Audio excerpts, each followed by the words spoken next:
Bueno, hoy día vamos a desarrollar el tema de la semana 4, primera parte, lo que concierne a lo que es la estática 1, equilibrio de traslación. Bueno, esta vez vamos a desarrollar, jóvenes, el tema de lo que es estática. Para nosotros, ¿qué es la estática?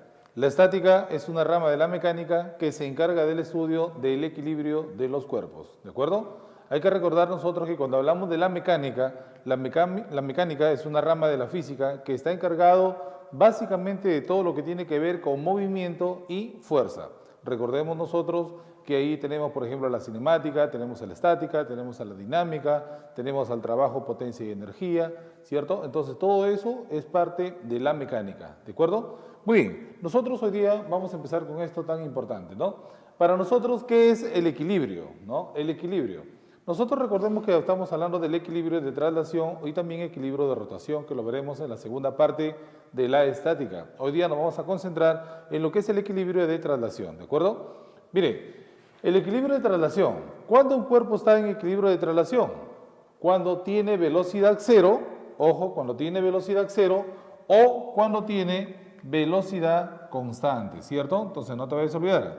Cuando tiene velocidad cero, acá está, mira, cuando tiene velocidad cero o cuando tiene velocidad constante, ¿de acuerdo? Ahí está. Ahí el cuerpo se encuentra en equilibrio de traslación, ¿de acuerdo? El primero sería un equilibrio estático y el otro sería un equilibrio cinético, ¿cierto? Un equilibrio cinético. Recuerda que, por ejemplo, si tú ves un bloque en el piso, ¿cierto? Y ese bloque está fijo, tiene reposo relativo, ¿de acuerdo? Entonces decimos que se encuentra en equilibrio. Si tú vas en un carro, dentro de un carro, a 100 kilómetros por hora y el carro va en línea recta, el carro va con velocidad constante, o sea, el carro va con MRU. Entonces, ¿qué diríamos nosotros? Simplemente que el cuerpo también va en equilibrio. ¿Tú cómo vas dentro del carro? Sentado, ¿cierto? Echadito de repente, no sé, pero vas tranquilito, ¿cierto? Pero ¿qué pasaría si frena de golpe?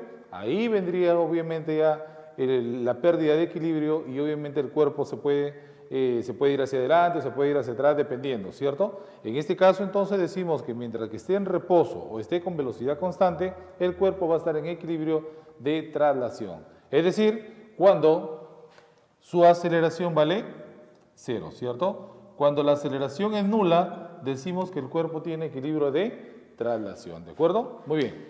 También tenemos acá algo muy importante, ¿no? ¿Qué es la fuerza? Para nosotros, ¿qué es la fuerza, jóvenes? A ver, ¿tú qué dices? La fuerza es una magnitud vectorial, ¿cierto? La fuerza es una magnitud vectorial. Recordemos que la fuerza, ojo, es un vector, tiene módulo, tiene dirección y tiene sentido, pero como magnitud física, ¿qué mide? Mide la interacción,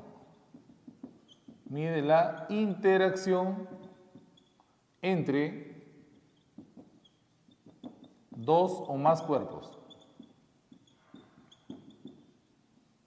¿Listo? Ahí está. Mide la interacción entre dos o más cuerpos, ¿cierto? Muy bien. Recordemos que la palabra interacción en física es muy importante.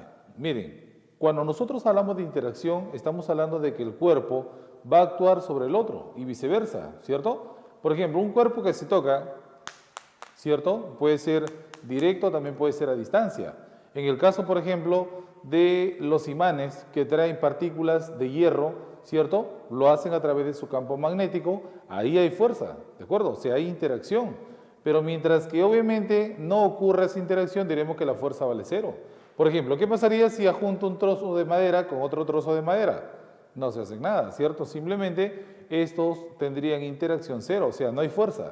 Pero sin embargo, la fuerza ocurre cuando hay interacción, o sea, cuando hay campos magnéticos, campos eléctricos, campos gravitacionales, campos electromagnéticos, etcétera, etcétera, ¿cierto? Ok, ahí nosotros vamos a encontrar fuerzas de interacción y por lo tanto va a haber justamente eso, ¿no?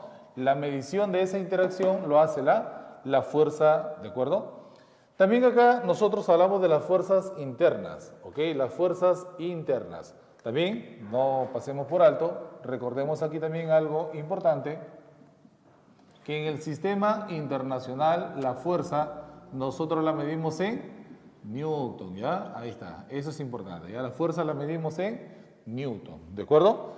Las fuerzas internas, ¿no? Las fuerzas internas, ¿qué hacen? ¿Cuál es su clasificación? A ver, ¿qué hacen las fuerzas internas? Evitan la deformación de los cuerpos. Claro, por ejemplo, si tú tienes un cuerpo en tus manos y lo quieres romper, por ejemplo, así de esta manera, entonces te das cuenta que el cuerpo ofrece oposición al ser destruido, ¿cierto? Entonces, en el interior existen fuerzas del nivel electromagnético, por si acaso, que evitan de que el cuerpo se destruya, se rompa, ¿de acuerdo? A eso nosotros le llamamos fuerzas internas. ¿Y las fuerzas internas más conocidas cuáles son? La tensión, la compresión, la fuerza elástica, ¿de acuerdo?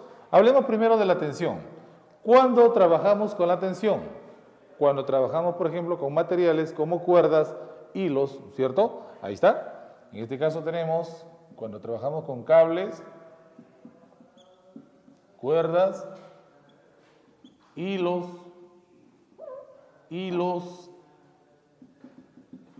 etcétera, etcétera, ¿cierto? Ahí está. Ahí vamos a hablar nosotros de la famosa tensión, ¿de acuerdo? En este caso, mira bien,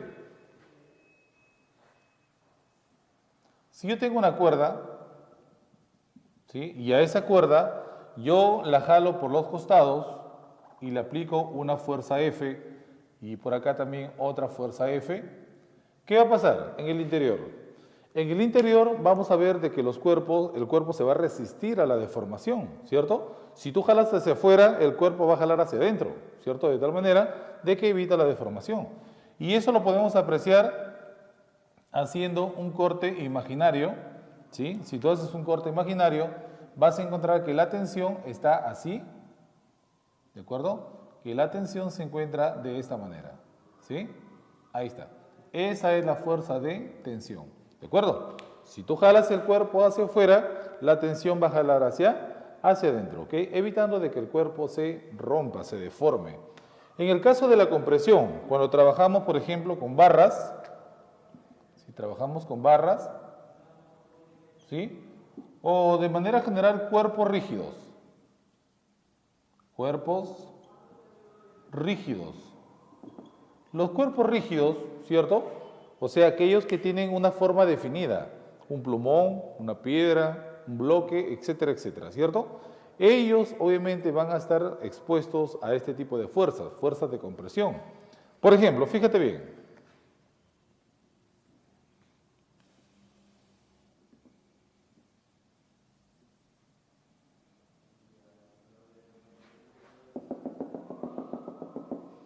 Por ejemplo, nosotros tenemos esta barra. ¿Qué pasa si la barra nosotros la tratamos de comprimir, si la tratamos de aplastar, así mira? Ahí está la fuerza F y por acá también está la fuerza F, ¿cierto?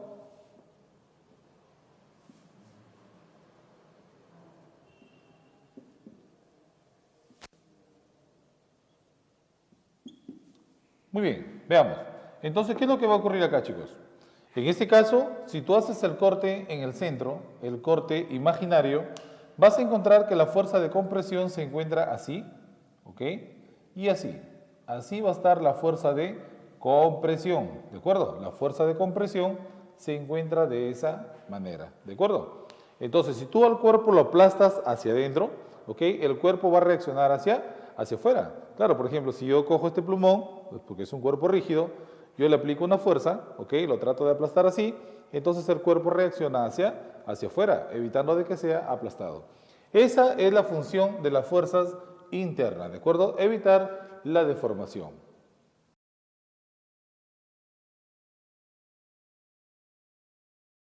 Muy bien, ahora lo que tenemos acá son la fuerza elástica, ¿cierto? La fuerza elástica y también tenemos lo que son las fuerzas externas, ¿no? Pero primero por acá.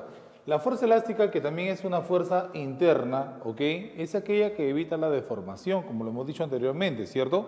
Por ejemplo, acá tú tienes un resorte, ¿ok? Este es el resorte. ¿Qué pasa si le coloco un sobrepeso en la parte baja? Ese resorte se va a estirar, ¿cierto? Cuando ese resorte se estira, ahí hay fuerza elástica. La pregunta es, ¿hacia dónde apunta la fuerza elástica? Claro, En este caso, la fuerza elástica es una fuerza recuperadora, una fuerza que está actuando en sentido contrario, ¿cierto? Así como hemos visto anteriormente en la tensión y en la compresión, ¿ok? Las fuerzas internas evitan la deformación. Si yo lo estiro hacia abajo, pues la fuerza elástica apunta hacia arriba, evitando de que el cuerpo se deforme, ¿ok? En este caso tendríamos, aquí mira, ¿sí? Aquí está, esta vendría a ser la fuerza elástica, ¿cierto? La fuerza elástica, ¿cierto? Muy bien. La fuerza elástica se puede calcular. La fuerza elástica, que es contraria a la deformación, se calcula con la fórmula que es K por X, ¿cierto? Esta formulita es muy conocida, esta fórmula es muy conocida, y esta es la famosa ley de ¿quién? La ley de Hooke, ¿cierto? Ahí está, ¿no? La ley de Hooke. ¿Qué indica la ley de Hooke? Que la fuerza elástica es directamente proporcional a la deformación. No te olvides que K vendría a ser la constante elástica o también llamada rigidez, ¿ok? Y el X vendría a ser la deformación. La deformación. Claro, en este caso, ¿cuánto se estira o cuánto se comprime el resorte? ¿Cierto? Si, por ejemplo, imagínate que al inicio mida 5 centímetros y al final vale 8. Entonces se estiró 3 centímetros, ¿cierto? En ese caso nosotros tenemos que ver bien, ¿cierto? Cómo calcular la deformación aplicando simplemente los segmentos, ¿ok? Entonces, en este caso, la fuerza elástica vendría a ser la constante elástica, que es la rigidez, multiplicado por la deformación. Entonces, la ley de Hooke, ¿cómo se interpreta? La fuerza elástica es directamente proporcional a la deformación. ¿Está bien o no? Esa es la formulita que nosotros vamos a considerar, ¿de acuerdo? En el caso de las fuerzas externas, como su mismo nombre lo dice, actúan sobre el cuerpo, fuera del cuerpo, ¿sí o no? Vamos a colocar acá, actúan sobre el cuerpo, ¿ok? Dentro de las fuerzas externas más conocidas, ¿quiénes están? Está la reacción normal y también tenemos la fuerza de rozamiento, ¿de acuerdo? Ok, fíjate bien, la reacción normal. ¿Cómo se encuentra la reacción normal? La reacción normal se encuentra en forma perpendicular a la superficie. ¿De acuerdo? Por ejemplo, yo estoy parado acá en el piso, ¿cierto? Yo estoy accionando y el piso está reaccionando, por eso se llama reacción. ¿Me dejan entender? Entonces, en este caso, yo acciono y el piso reacciona. ¿Pero cómo reacciona? De una manera perpendicular a mí. ¿Me dejan entender o no? Entonces, en este caso, sería así, mira. Si yo tengo un bloque que se encuentra sobre el piso, ¿ok? Puede estar así o también podría estar de esta manera. ¿Sí? Ahí está. ¿De acuerdo? ¿Cómo se encontraría aquí la reacción normal? Claro, ¿cierto? La reacción normal estaría de esta manera, mira. Esta es la reacción normal, formando un ángulo de 90 grados. Actúa perpendicular, ¿de acuerdo? Aquí también.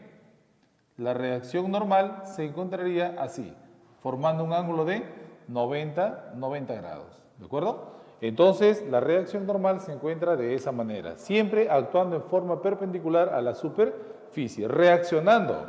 ¿Qué pasaría si el piso no reaccionara? ¿Qué pasaría si yo acciono y el piso no reacciona? ¡Pum! Me voy hasta el centro de la Tierra y paso, me dejo entender. Entonces, eso es lo que tenemos que entender, ¿de acuerdo? La superficie reacciona con esta fuerza perpendicular, ¿está bien? También tenemos acá la fuerza de rozamiento. La fuerza de rozamiento es una fuerza que se opone al movimiento de los cuerpos, ¿no? Por ejemplo, ¿qué pasaría si el cuerpo avanza hacia la derecha? ¿Qué pasa si el cuerpo tiene movimiento hacia la derecha? ¿Hacia dónde actúa la fuerza de rozamiento? Actúa en sentido contrario, ¿cierto? Ahí está. Esa es la fuerza de rozamiento, actuando en sentido contrario al movimiento, ¿de acuerdo? Claro, por ejemplo, el rozamiento obviamente tiene sus ventajas y sus desventajas, ¿no? Por ejemplo, la ventaja del cuerpo, la ventaja del rozamiento es que gracias al rozamiento, por ejemplo, nosotros podemos desplazarnos, podemos caminar, ¿cierto? Por ejemplo, si tú quieres caminar hacia adelante, te vas a impulsar, ¿cierto? Te impulsas, ¿por qué? Porque la superficie es áspera y eso obviamente permite de que el cuerpo avance, ¿sí o no? Pero ¿qué pasaría si la superficie fuese lisa? Si la superficie es lisa, simplemente no habría cómo impulsarme. Entonces voy a patinar y pum, me caigo, no tengo cómo sostenerme, ¿entiendes? Entonces de esa manera tú tienes que considerar que el rozamiento es muy importante, ¿cierto? Para el desplazamiento de los cuerpos, ¿ok? Ahora también es importante también reconocer que el rozamiento tiene desventaja. Por ejemplo, ¿por qué? Porque en el rozamiento se libera obviamente bastante calor, se libera calor, ¿de acuerdo? Y obviamente genera el desgaste de los cuerpos. Tú, por ejemplo, te compras un par de zapatos, ¿no? Y obviamente lo utilizas 1 año, 2 años, al rato y lo ves, tan desgastado ya, ¿sí o no? Entonces, ¿qué ocurrió? Simplemente por fricción se va desgastando. ¿Tienes o no? ¿Sí? Listo.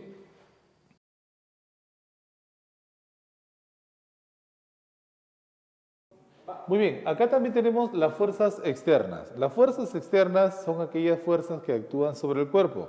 Recuerden ustedes que cuando las fuerzas actúan sobre el cuerpo, ¿cierto?, de una manera exterior, ¿ok? Estas fuerzas pueden generar que el cuerpo se desplace o el cuerpo esté a punto de moverse, ¿cierto? En este caso, las fuerzas externas más conocidas por nosotros son la reacción normal y la fuerza de rozamiento. ¿Está bien o no? La reacción normal, que se representa con la letra N, ¿de acuerdo? Es una fuerza perpendicular a la superficie. Recuerden ustedes que la fuerza de reacción normal actúa formando un ángulo de 90 grados. Es una fuerza de reacción, como les decía. ¿Qué pasaría, por ejemplo, si yo estoy parado aquí y el piso no reaccionara? Simplemente me voy a hundir, ¿cierto? Claro, en este caso yo acciono y el piso reacciona, ¿cierto? Y ahí viene una ley de Newton, que es la tercera ley, ley de acción y reacción, que vamos a hablar posteriormente. Pero en este caso, cuando el cuerpo acciona, entonces la superficie reacciona formando la fuerza formando un ángulo de 90 grados, ¿cierto? Ahí está el bloque y ahí está la reacción normal. Si es un plano inclinado, acá está el bloque y la reacción normal está así, formando 90 grados, ¿ok? La fuerza de rozamiento también, la fuerza de rozamiento es muy importante. La fuerza de rozamiento es una fuerza que se opone al movimiento, es una fuerza que está contraria al movimiento. O sea que si yo lanzo un bloque, ¿cierto?, en el piso, lo lanzo, ¿qué va a pasar? El bloque se va a detener. ¿Por qué? Porque la fuerza de rozamiento está actuando en sentido contrario y hace que este se vaya deteniendo, ¿cierto? Ok, fíjate bien acá. Esta es la fuerza de rozamiento. Como tú sabes muy bien, la fuerza de rozamiento tiene una formulita. ¿Cuál es la fórmula para calcular la fuerza de rozamiento? Es U por la normal. Esta es la fórmula que nosotros utilizamos para calcular la fuerza de rozamiento, ¿de acuerdo? ¿El U qué vendría a ser? El U vendría a ser el coeficiente de rozamiento, ¿ya? Vamos a colocar acá. Como tú debes de saber, el U tiene su nombre. El U se llama coeficiente de rozamiento. Coeficiente de rozamiento, ¿de acuerdo? Ok, ese coeficiente, ojo, ese coeficiente presenta la característica de que es mayor o igual que 0 y es menor que 1, ¿cierto? Esos son los coeficientes que encontramos nosotros en los medios naturales, ¿ok? ¿Sí? Entonces, entre 0 y 1, ¿de acuerdo? 0 cuando es liso, ¿de acuerdo? Y cuando está muy aproximado a 1, ¿de acuerdo? En este caso significa que la superficie es muy áspera. Cuando está aproximado a 0, ¿ok?, es liso, y cuando está aproximado a 1, es áspero, muy áspero, ¿de acuerdo? Pero también tenemos acá dos tipos de coeficientes. ¿Cuáles son? Tenemos el coeficiente estático y tenemos el coeficiente cinético. El coeficiente estático es mayor que el coeficiente cinético, no te olvides, ¿ya? El coeficiente estático es mayor que el coeficiente cinético, ¿de acuerdo? También debes de recordar, ojo, que la fuerza de rozamiento máxima es la fuerza estática, ¿sí? Y esto es igual a U estático multiplicado por la normal, ¿de acuerdo? Fuerza de rozamiento estática es igual a coeficiente estático por la normal, ¿de acuerdo? También, esta fuerza de rozamiento estática se utiliza cuando el cuerpo está a punto de moverse. Cuando a mí me dicen que el cuerpo está a punto de moverse o está en movimiento inminente, ¿cierto? Ahí nosotros utilizamos la fuerza de rozamiento estática, que es la máxima, ¿de acuerdo? Profesor, ¿y cómo yo voy a saber cuándo utilizo la fuerza de rozamiento cinética? Fácil, la fuerza de rozamiento cinética se utiliza cuando el cuerpo está en movimiento. Cuando el cuerpo está que se mueve, la estática no tiene nada que hacer. La que está ahí es la fuerza de rozamiento cinética, porque hay problemas donde te dan los dos coeficientes. Entonces, en ese caso, tú tienes que saber discernir, ¿no? Tú tienes que saber elegir ¿cuál de los dos coeficientes vas a utilizar? Si el cuerpo está en movimiento, obviamente vas a utilizar el cinético, que es el menor, ¿de acuerdo? Y si está a punto de moverse, utilizas el estático, que sería el mayor, ¿de acuerdo? ¿Sí?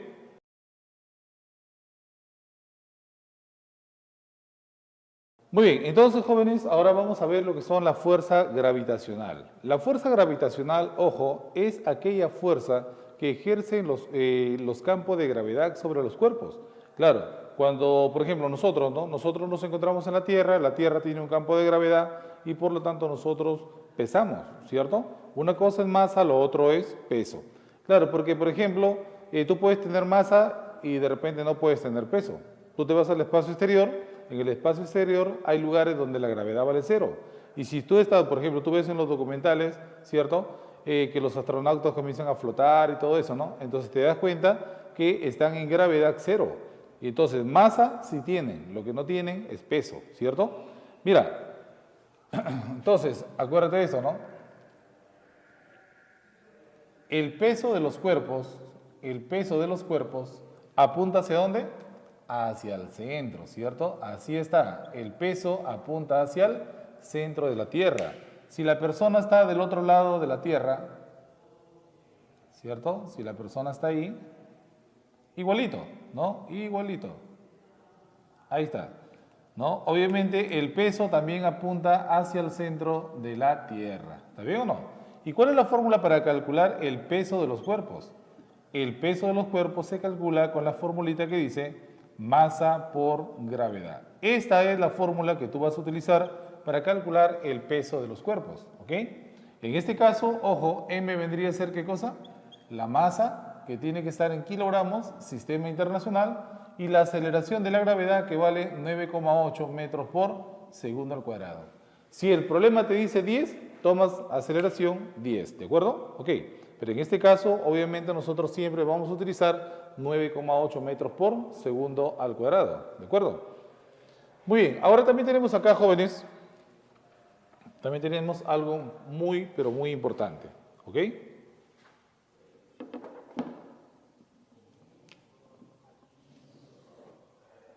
¿No? Nota, hacemos acá hincapié que el peso se mide, el peso lo medimos en Newton, ¿de acuerdo? El peso se mide en Newton, ¿de acuerdo? ¿Y cuánto es un Newton? Claro, un Newton es 1 kilogramo por metro sobre segundo al cuadrado, ¿de acuerdo? Claro, obviamente esta es la unidad que vamos a considerar en honor a Isaac Newton, ¿de acuerdo? Como unidad de la fuerza, ¿ok? En el sistema internacional. También tenemos acá, ojo, las famosas leyes de Newton. Las leyes de Newton. Muy bien. Nosotros sabemos que las leyes de Newton son tres. La primera, que es la ley de la inercia. La segunda, que es la ley del movimiento o fuerza, ¿ok? Y la tercera, que sería la ley de acción y reacción, ¿de acuerdo? En este caso nosotros nos vamos a centrar en la primera y la tercera ley, ya que la segunda ley es para aquellos cuerpos que no tienen equilibrio, o sea que poseen aceleración. Y eso lo vamos a ver posteriormente en lo que es en el capítulo de dinámica. ¿De acuerdo, muchachos? Muy bien, entonces en este caso ahora sí vamos a trabajar con la primera ley, que vendría a ser la ley de la inercia. Ley de la inercia. ¿Está bien? Ok. Para nosotros, ¿qué es la inercia? La inercia es una propiedad de la materia. La inercia es una propiedad de la materia, no te olvides. Profesor, ¿y qué tiene que ver, en qué consiste? Mira, la inercia es el grado de oposición que ofrecen los cuerpos al cambiar el estado en el que se encuentran, ¿de acuerdo? Profesor, en cristiano, ¿qué significa? Ah, bacán. Mira, si el cuerpo está en reposo, va a querer seguir estando en reposo. Si tú lo levantas el cuerpo, como que el cuerpo se resiste y tú sientes una resistencia, ¿no? Ah, qué pesado está, ¿no? El cuerpo se está resistiendo a ser cambiado de lugar. Esa es inercia. Tú vas en un carro, ¿cierto? Vas parado ahí y el carro, en un bus, tú vas parado en el bus, dentro, ¿cierto? Y cuando el bus aplica el freno, ¿cierto? Tú te vas hacia adelante, ¿sí o no? ¿Qué pasó? Tú llevabas la velocidad del bus. Supongamos que el bus iba a 100 kilómetros por hora. Tú también tenías 100 kilómetros por hora, tú que vas dentro del bus. Pero en el momento que aplica el freno al chofer, ¿cierto? Y supongamos que el bus se detiene, va a 100 kilómetros por hora, ¡pum! Frena de golpe, de 100 a 0 automáticamente. Ejemplo. Entonces, ¿qué pasaría contigo? Tu inercia, ¿qué dice? Yo tengo velocidad 100 kilómetros por hora. Yo voy a seguir avanzando. Tú, si gustas, quédate, yo avanzo. ¿Entiendes? Entonces, eso es lo que va a pasar. Entonces, la inercia se resiste al cambio de estado en el que se encuentra el cuerpo. ¿Sí o no? Por eso te digo, decimos, la inercia es la propiedad de la materia en la cual el cuerpo se resiste al cambiar el estado en el que se encuentra. ¿Y cómo se llama la magnitud que mide la inercia de los cuerpos? Se llama masa. La masa mide la inerciabilidad de los cuerpos. Recuerda eso. Mientras más masa tenga el cuerpo, significa que más difícil es moverlo. ¿De acuerdo? Ok, tiene más inercia. ¿De acuerdo? Muy bien. Newton en esta ley que establecía de que todo cuerpo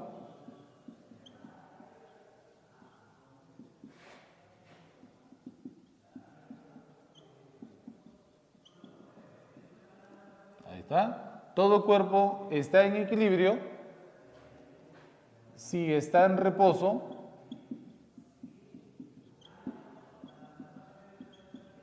o se mueve con velocidad constante.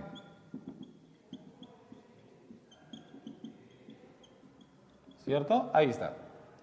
¿De acuerdo? Todo cuerpo está en equilibrio, ¿cierto? Cuando se encuentra en reposo o se mueve con velocidad constante, salvo que venga una fuerza y haga que se interrumpa el estado en el que se encuentre, ¿cierto? Claro que sí.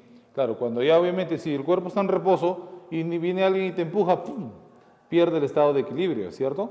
Pero mientras que no existe esa fuerza, el cuerpo va a seguir en equilibrio. ¿Está bien o no? Muy bien. La tercera ley,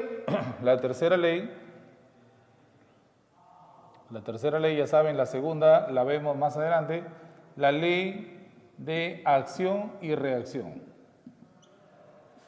Acción y reacción. ¿De acuerdo? La ley de acción y reacción. Newton en esta ley establecía de que todo cuerpo que se le aplica una fuerza, éste reacciona con una fuerza de igual valor, pero en el otro sentido. ¿De acuerdo? A toda fuerza de acción le corresponde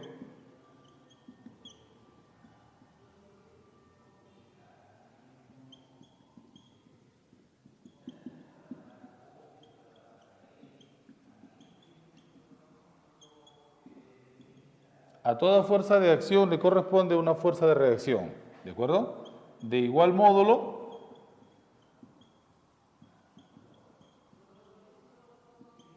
y en sentido opuesto.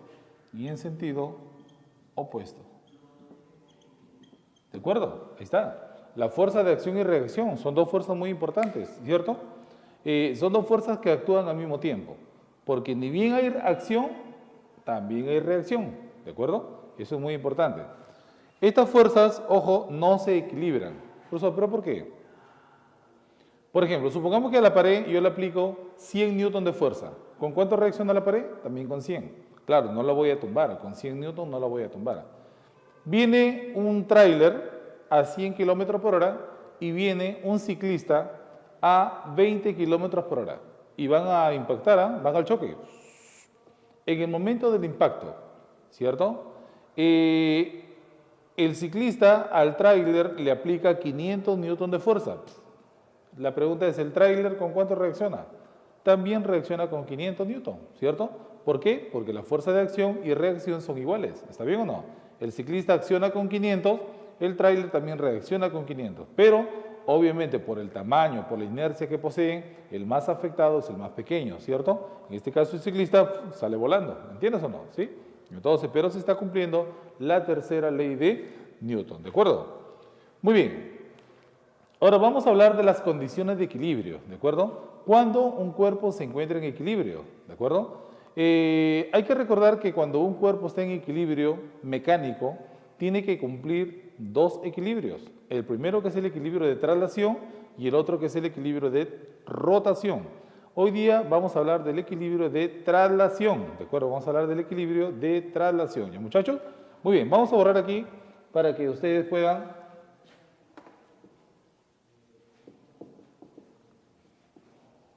ver esto tan importante que es la condición de equilibrio, ¿ya?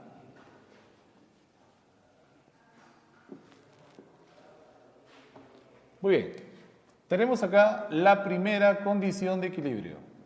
Primera condición de equilibrio.